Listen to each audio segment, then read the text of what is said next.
Friends, welcome to delta news. Chhattisgarh అడవులు అనగానే మొదటిగా గుర్తొచ్చేది నక్సలైట్లు. అయితే ఛత్తీస్గఢ్ అడవుల్లో ఎన్నో పోషకాలు కలిగిన సహజ సిద్ధమైన ఒక ఆహార పదార్థం కూడా ఇక్కడ విరివిగా దొరుకుతుంది.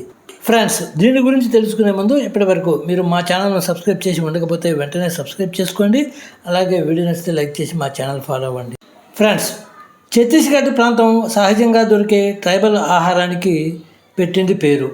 ఈ అడవుల్లో ఎన్నో రకాల సహజ సిద్ధమైన ఆహార పదార్థాలు విరివిగా దొరుకుతాయి.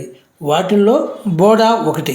ఇక దీని ధర విషయానికి వస్తే కేజీ 2000 రూపాయలకు పైనే ఉంటుంది. అద్భుత రుచి కలిగిన బోడా ఆకృతిలో వైవిధ్యంగా ఉంటుంది. అయితే ఏపీలో ఉత్తరాంధ్ర ప్రాంతంలో కూడా ఈ బోడా దొరుకుతుంది. దీనిని మనవారు బోడచొత్తుగా పిలుస్తారు.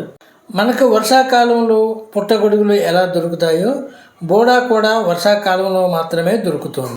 ఇవి చూడటానికి చిన్న చిన్న ఆలుగడ్డల్లాగా గుళకరాళ్ళలాగా కనిపిస్తాయి. ఈ బోడా సాల చెట్ల కింద వాటి వేర్లపై మాత్రమే మొలుస్తాయి. వీటి రుచి అమోఘం.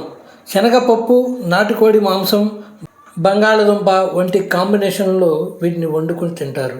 విరివిగా దొరికే వర్షాకాలంలో వీటిని సేకరించి ఎండబెట్టి పొడిగా చేసుకుని నిల్వ చేసుకుంటారు. ఇది ఎన్నో పోషక విలువలు కలిగిన ఆహారం కావడంతో వీటికి మంచి డిమాండ్తో పాటు ధర కూడా ఉంటుంది.